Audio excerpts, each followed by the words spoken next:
Hear ye, hear ye.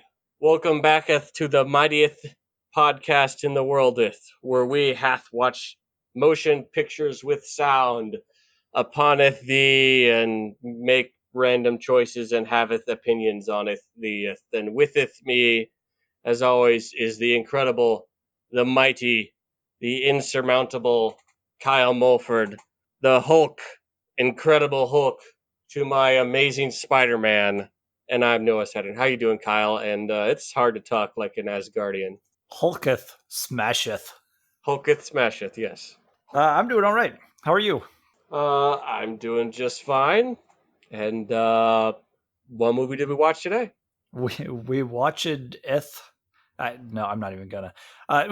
We watched Thor, the first Thor movie in the Marvel Cinematic Universe from 2011, and it was interesting to go back and watch this one again. Yep. Um, we probably don't have to go into a whole lot of background on this movie because this is a more recent 2011 and it's part of the Marvel Cinematic Universe. And I mean, like, who doesn't know at least a little bit about the MCU these Yeah, days? it's pretty much one of the dominant pop culture forces at this point. Yeah, I mean, and all of them are on Disney Plus now, which everybody has, and the movies all make a million bajillion movies or dollars at those theater things that used to exist Yep, in the before times. in the before times, BC, before COVID. Mm-hmm. So I won't say much other than this. We'll go with our, because we always choose something that's 70% or better on Rotten Tomatoes, and then we spin the randomizer wheel. Rotten Tomatoes, this film has a 77% with 284 critics and a 76% with 247,772 users.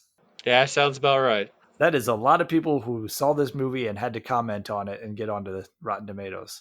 Mm-hmm. One of the highest amount of users I've seen on a movie during our 2 years we've been doing this podcast. Something like that. So, like I said, 2011, directed by Sir Kenneth Branagh, and also starring another Sir Anthony Hopkins. And Sir Australian hunk Chris Hemsworth. Yeah, one thing I do appreciate about Disney Plus is that they put some special features on there. That is So nice. yeah, so I watched a couple of little behind the scenes things, and then I also read somewhere, that Chris Hemsworth with Thor was actually auditioned by Chris Hemsworth and Liam Hemsworth. And Tom Hiddleston.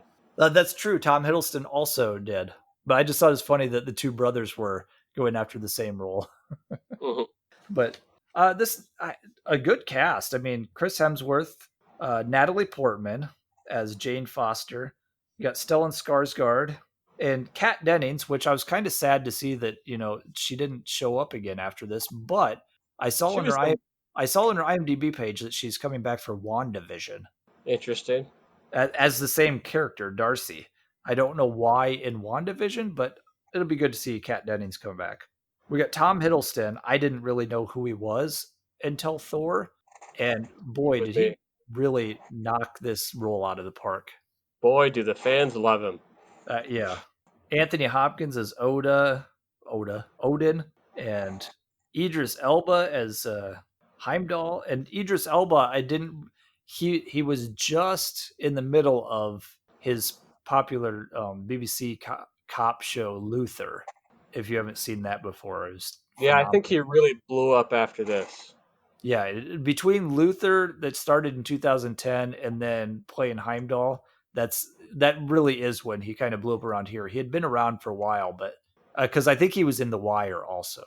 Yeah, he was also in The Wire. He played Stringer Bell and was very good in that. Yeah, and then rounding off some of the bigger names is Rene Russo as Frigga. And I was reading somewhere that this was after a 6 year hiatus on movies, and she was told by her kids to go do this film. So Nice. It's like, I, well, okay. I like Rene Russo, so that's good that she was in this. And she didn't get much of a role in this, but So you got some of that Disney money, so she's some of that fine. some of that Disney money. So let's get into it. Yeah. It's Starts. Thor. We've It's all seen this movie. 7 out of 10. Bye-bye. what can we say about this movie? How about a quick plot analysis? If we can do a quick one. Yeah, let's kind of run down through the plot and then just kind of talk about what we liked because I don't feel like we necessarily have to go too deep in this movie because it's widely available and it's widely seen. It's not like some of the other films where it's like we've never heard of it, no one has ever heard of it, so then we have to go pretty detailed. Yeah, no, and I agree. So basically, it's you get at the beginning. There's a flashback scene to like Norway in whatever 965 AD, and Odin's beating the frost giants and telling the story to his kids Loki and Thor, and then you come to the future and Thor's going to be crowned king because Odin's stepping down or retiring from kingdom. I don't know how it works Kinginess. in kinginess. I don't know how it works in Asgard. But then something happens. Then like frost giants try and steal stuff from the vault. Oh, that's right. I was trying to think of what the inciting incident was. The frost giants that Odin had defeated way back when. They're trying to steal something, and Thor's like, I want to know why, and his dad is like, no, leave it be. I've got to deal with them, and he's like, no. So he takes his friends and Lady Sif and the Warriors 3 and goes and battles frost giants, and then his dad says, "Oh, boo, you're They almost arrogant. get defeated. It's like, you dummy. You're you're an arrogant prick, son. I take your powers away from you and throw you to Earth." And then his hammer gets thrown to Earth too, and Clark Gregg is there with Shield to try and get it, and And then he Thor can't even pick it up because and he he's not shows up worth anymore. shirtless and he gets hit by Natalie Portman's car. Well, yeah. He becomes human for a while, but he still remembers everything as Thor. Tries to figure out what it means, and He then was just he's he was just drained of his powers by his father, so yeah, stripped of his powers. And that's the thing about this movie is it is, you always want character development in a movie. This movie is solely about Thor's character arc in learning to become a little less arrogant and headstrong, and just jumping into things and learning how to think about those around him. And it comes down to the final scene, which we always do spoilers, but now I don't think it really matters because most people have seen this.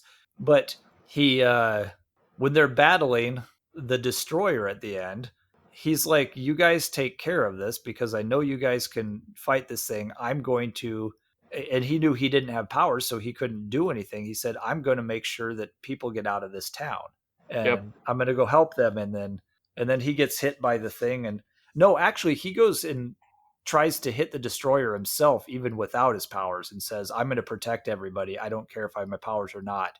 And he gets knocked backwards. And then all of a sudden, the hammer is like, oh, you're worthy again. You realize that it's all about helping others.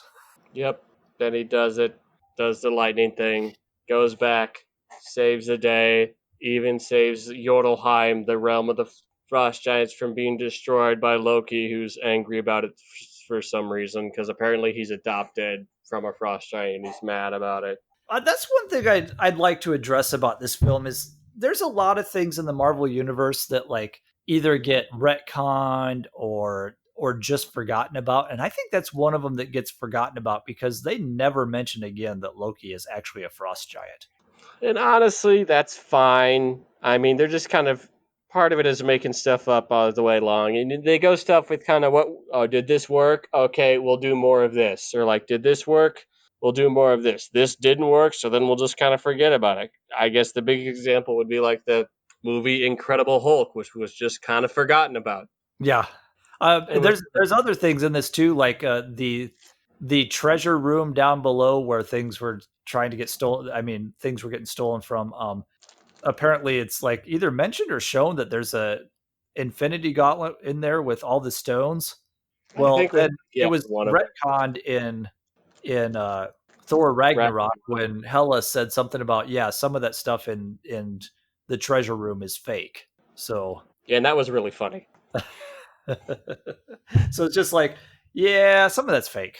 So that's my story and why things changed in the MCU, because it was just fake. But at least they addressed it. Whatever. Yeah. Comics are retconned and changed all the time. Whatever. Oh yeah, yeah, and you got to adjust on the fly. I'm honestly impressed with how much they've been able to keep consistent throughout what, like, it's been 12 years now of Marvel movies and 20 Hmm. some movies, and I don't know how they have it as consistent as they do. So, Contract lawyers. yeah. Uh but how about some of Kevin your Feige and his obsession with continuity, I guess. I don't know.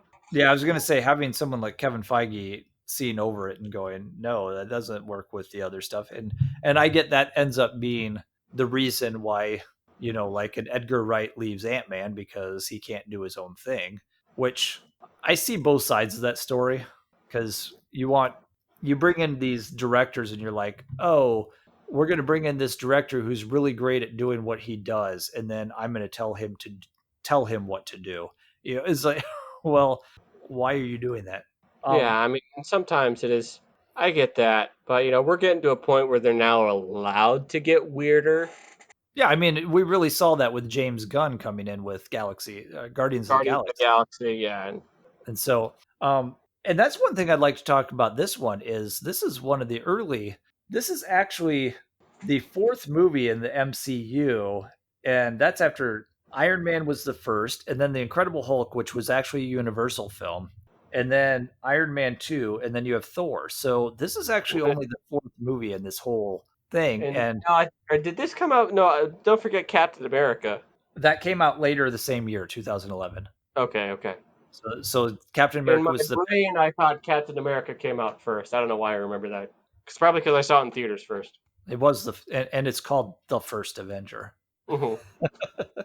No, but even back when you're only on the fourth movie in this series, I already thought the director hires were interesting. Because when I heard Kenneth Branagh was doing this, I was like, that's an interesting choice. And then when you watch the movie, it's like, it makes a lot of sense, because this is like mythology and kind of royalty and all this stuff. And you think about his history with Shakespeare stuff, and you go, that really kind of fits the bill for this kind of Yeah, I film. think so.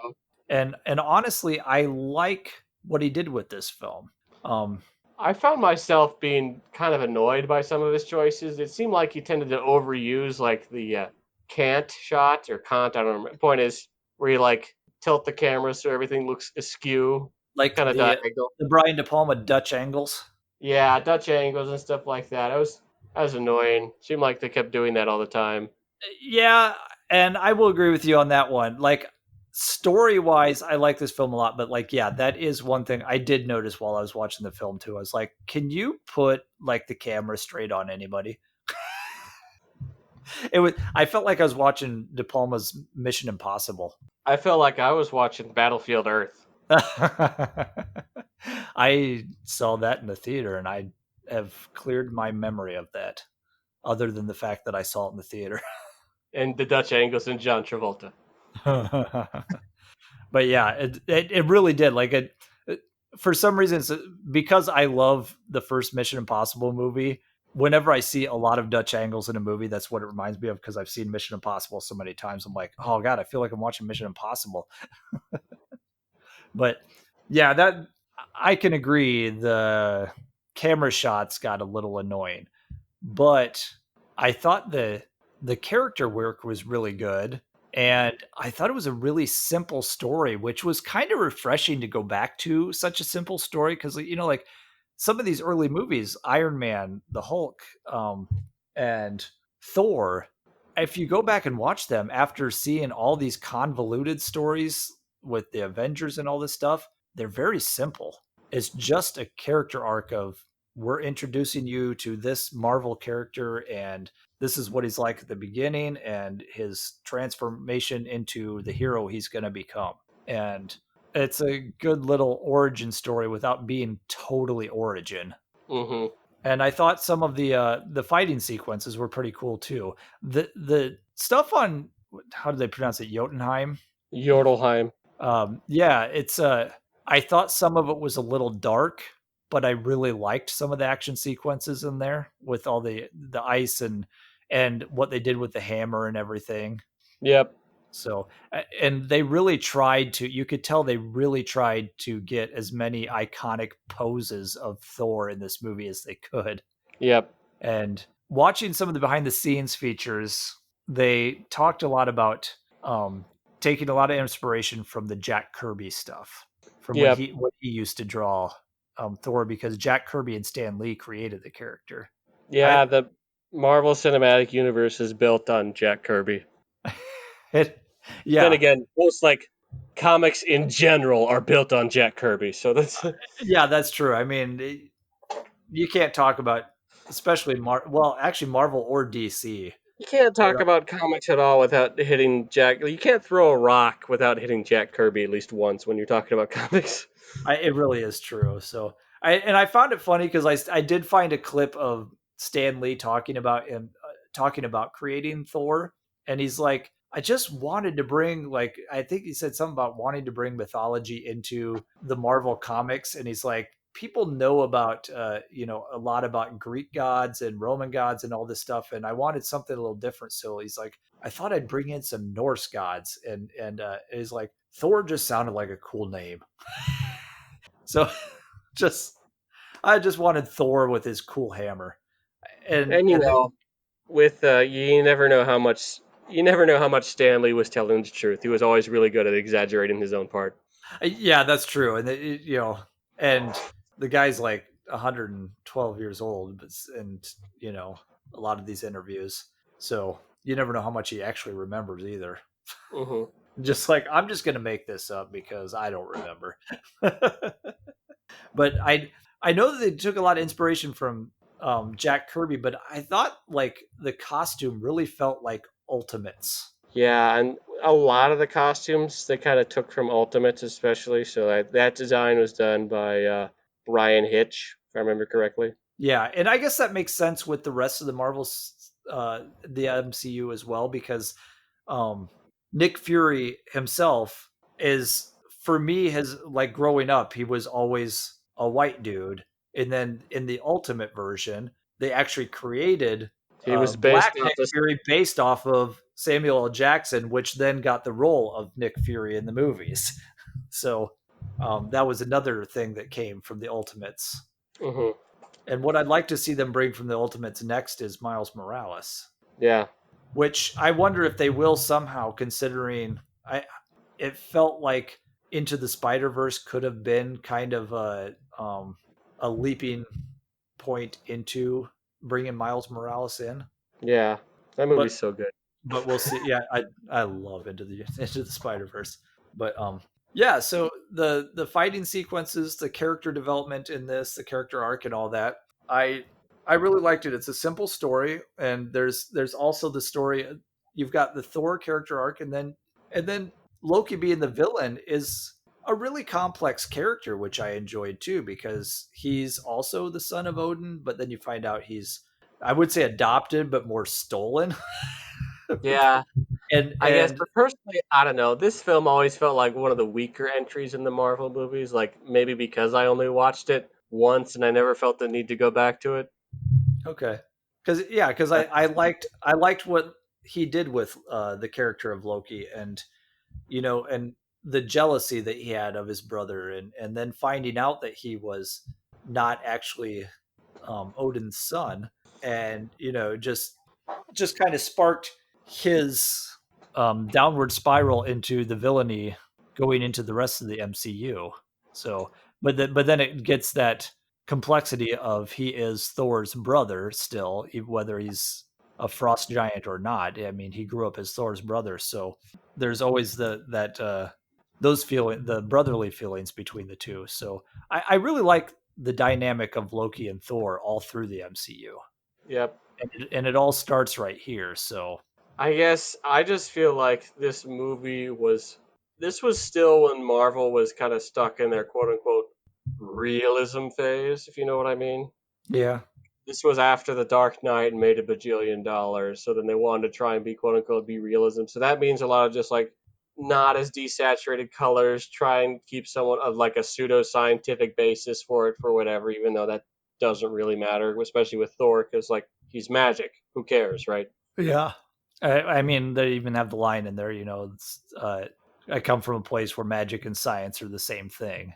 So But there's that, and then I honestly I just thought maybe just I never really felt that connected to just like the town in New Mexico, which I'm sure they filmed there because it's cheap. actually, they built that entire town for this movie. Okay, fair enough. Still, it is Yeah, cheap to film in New Mexico. it, it must be. Yeah, I was surprised to hear that too because when you're watching the movie, it feels like a really like an actual real small town. Hmm. And here's my thought on that: why I liked that small town because I felt it gave this juxtaposition to give like when you're up in the fantastical Asgard, everything is so elaborate and sleek and just larger than life and And color yellow. and yellow, as you say, and colorful. You get the Rainbow Bridge too, but then you come down to Earth, and it's just simple and small, and I feel like the contrast wouldn't be as apparent if they would have gone into a bigger city.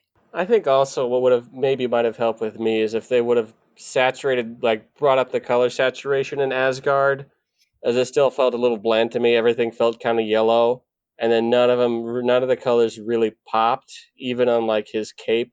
Yeah, like I said, I mentioned that earlier with the Jotunheim scene, whereas like everything just seemed so dark and like kind of flat. I agree, and that's so it's a lot to do with the cinematography and the camera choices is probably the biggest downfall of this movie. Yeah.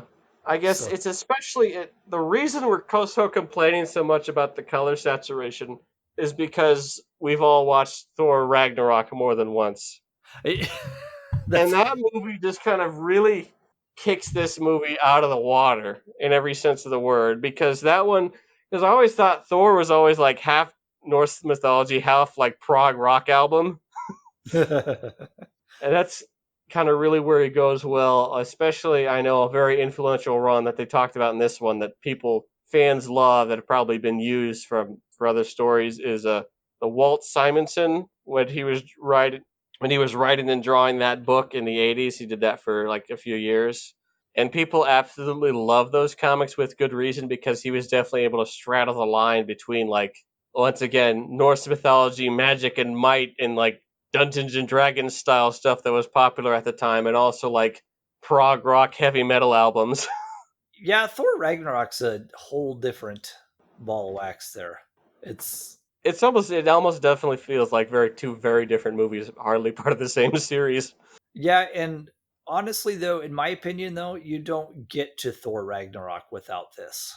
Yeah, but in a sense, it almost feels like Thor Ragnarok was a bit of a soft reboot. Yeah. It almost went full action comedy, whereas this one is more of a drama and a character piece with comedy in it. Hmm.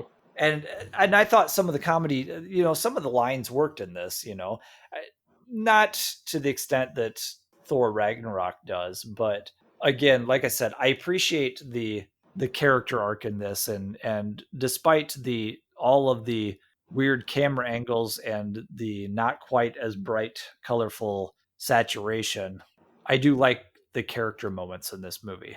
Yep. So Plus, Stanley had a great cameo as he always did. So, breaking his truck, trying yep. to get the hammer, Did it work? and then you get Hawkeye cameo. That was fun too. I like I even remember when I watched this in the theater. I'm like, cool, it's Hawkeye. And it's just like he stands there, he notches his arrow, and then they're like, ah, never mind, we don't need you. And then he sets it down, and that's all it was. I was like, that seemed like a really unnecessary cameo. Yeah, I mean, and they had Jeremy Renner there. You really didn't even need to show his face, and it would have been fine. Yeah, yeah. I'm glad that I think his character got better like in Avengers. I like his stuff in Avengers. Yeah, he had a great character arc in the Avengers films, and I just But this was just so unnecessary. It's just like, oh look, we've got Hawkeye. yeah, Okay. especially compared to something like at least Iron Man 2, Black Widow felt like a at least a prominent supporting cast member. Yeah. This one, they're like, we need you. No, never mind. We don't need you. We just want to show your face on camera. Yeah, I do have to mention one scene I like is towards the end when Thor and Loki are fighting on the bridge, and Thor just sets the hammer on Loki's chest to yep. he can't get up, and I was reading somewhere that like it makes sense because it was made from uh burnt out star or whatever, and with the science of it, I guess.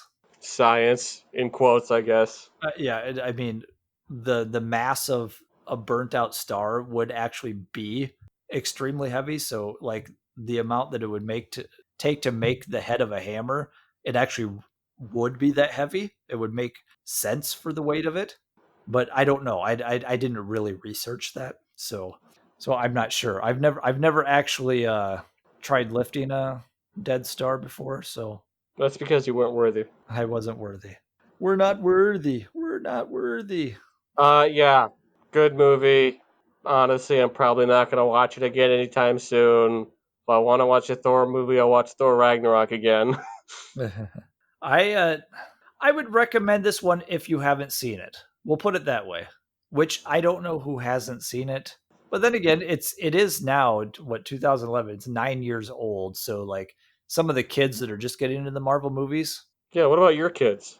uh they're not super into them. Actually, one of Elsa's favorite movies though is The Incredible Hulk. Nice. So we actually just rewatched that a couple weeks ago. She picked that out for movie night. She used to watch the Edward Norton Incredible Hulk all the time a few years back. That's like not what I picked for her, but whatever. She does what she does. She had a kick where she would watch the Incredible Hulk and all of the Sam Raimi Spider-Mans. Huh. So yeah, that was her superhero kick when she was probably about 6 years old. So See, I don't know. That's a different parenting, I guess. I wasn't allowed to watch the Sam Raimi Spider-Mans until I turned 13. oh, okay.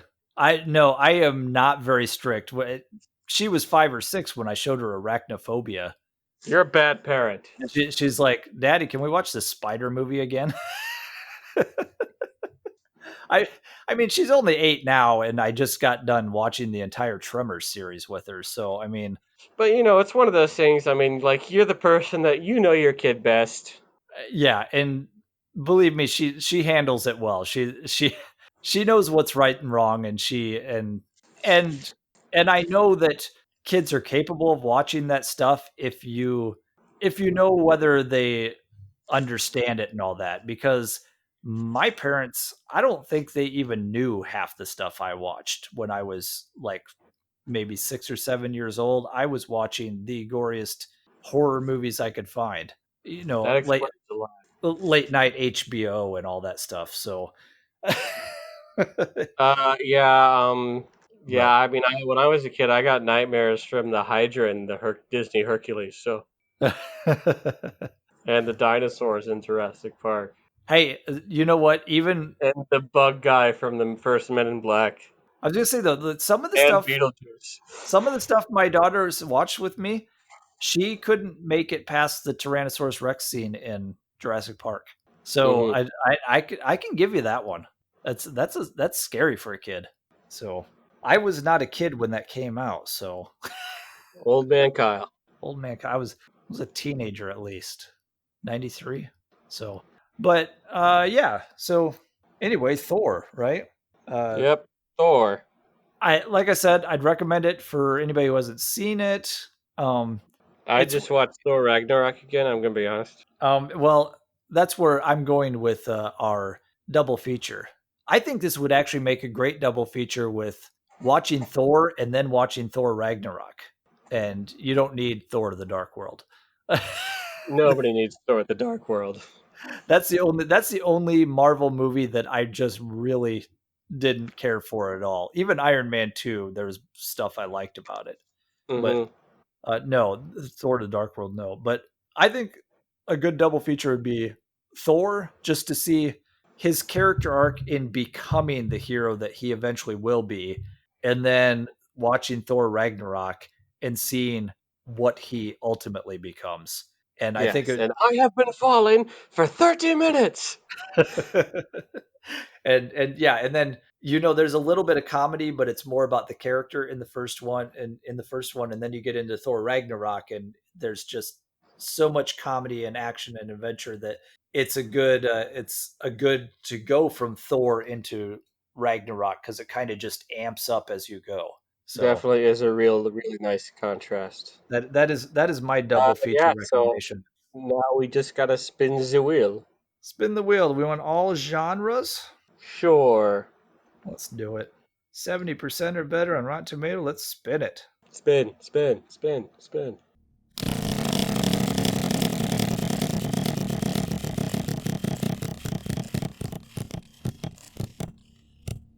spin. And we came up with a group of college friends reunite for a trip to the forest, but encounter a menacing presence in the woods that's stalking them.